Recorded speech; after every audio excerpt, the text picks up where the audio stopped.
parang direction is si Alice Go, ginawang Filipino para makabili ng lupa, para makatanggap ng pera, para maipatayo yung Pogo. So that's the connection that I'm looking at. So pag pinag-sum up natin at mapapatunayan na hindi talaga siya Pilipino, pwedeng i-forfeit ng government yung lahat ng property? Pwede mangyari yun. Magiging defective yung purchase niya. And last na po. Sir, yun ba sa tingin mo, family lang nila Go yung nagpapaikot dito sa sistema natin? Or do you think China sponsored ito para ma-penetrate talaga yung inuunti-unti yung Pilipinas na kunin? Hindi ko alam yung ganun na angulo, tsaka hindi ko masasabi with certainty. But right now, everything is possible dahil nga with this late registration, kahit sinong dayuhan, no? Ikaw pwede kang maging Hapon, pwede kang maging Koreano, pwede kang maging Nigerian, at dumaan ka dito sa late registration, no? At ang sinasabi ko nga, kung magiging automatic Pinoy ka through late registration, pwede kang bumili ng lupa. No, yun ang medyo dapat natin tignan mabuti dahil pag bumili ka ng lupa, pwede ka na magpatayo kung anong gusto mong ipatayo. Okay, thank you. And then Daniel and then Marlon. Hi, sir. Ako po yung di nyo staff. Sir, ingin ko Lagi lang. na. Ako ba yun? Nasa likuran niyo, sir. Kala ko si ano yun eh.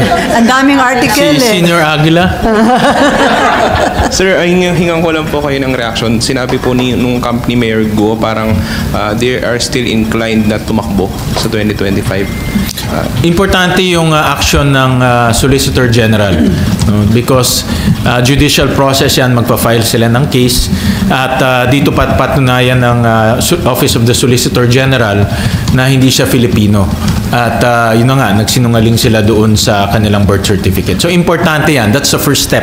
Dahil kung nangyari yan, then hindi na siya pwedeng mag-file ng Certificate of Candidacy. Kasi dahil isusulat mo doon, are you a Filipino? Hindi niya na ma-check yun, yung box na yun.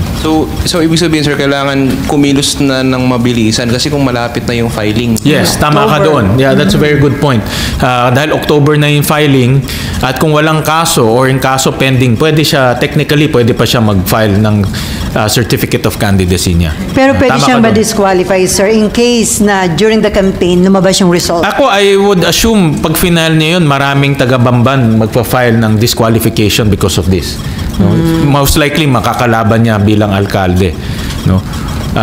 So, magpa-file siya. So, babagsak rin doon sa hearing. Pero pag file mo, hindi automatic yun. Magkakaroon ng hearing, papatunayan mo. So, mayroon ring round of due process. No? Si Marlon and then Nympha. Sir, as pointed out nung mga lawyers ni Guo, sabi nila, he who alleges should prove yung allegation. Meron pa ba, sir, iba pang ebidensya, documentary na makukuha pa o mapepresent? Meron pa. Hindi ko lang masabi ngayon kasi we're still in the process of validation, pero meron pa. Na direktang magpapatunay na hindi siya Filipino dahil nanay niya si Wanyili. Meron pa. Sir, and then what will happen kung hindi mapatunayan ni Guo yung kanyang Filipino citizenship?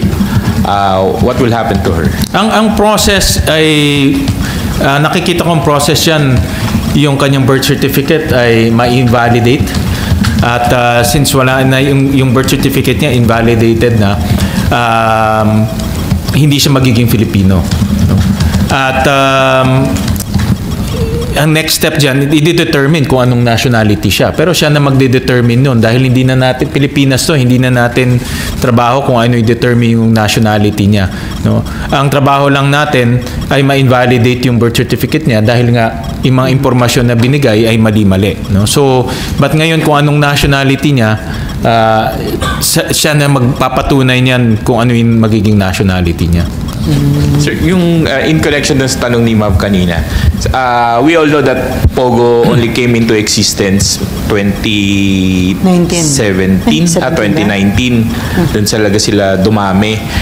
But there were acts committed by Guo and her father, their family, way before nung nagkaroon ng Pogo sa Pilipinas. In fact, as you earlier mentioned, nagtayo na sila, nag-incorporate sila ng iba't ibang company na it would appear na hindi naman kumikita ng malaki.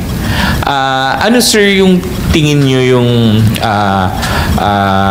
dahilan bakit nga nila dadayain yung citizenship ng mga anak, magtatayo ng company na maliliit? Do you think this part of what you previously mentioned na money laundering yung activity talaga? Hindi ko lang masabi ngayon, no? But I had a meeting with AMLAC last Friday. Nagpa-brief ako. Hindi ko lang masabi ngayon kasi I told them I'll treat that as an executive session because ongoing pa yung investigation. But definitely mabigat yung angulo ng money laundering. And we'll request AMLAC to present their findings kung kaya na next Tuesday o kung ano bang pwede nilang i-present. But definitely yung angulo ng money laundering mabigat yun. No? At I hope that AMLAC can already present some of their preliminary findings on sa hearing, no?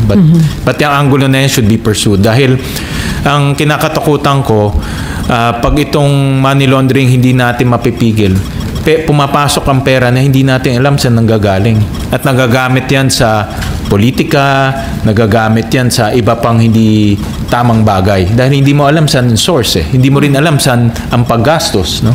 At kaya if you look at the financial statements, talagang wala kang makikita doon pero makikita mo naman sa lifestyle ni Guo Huaping.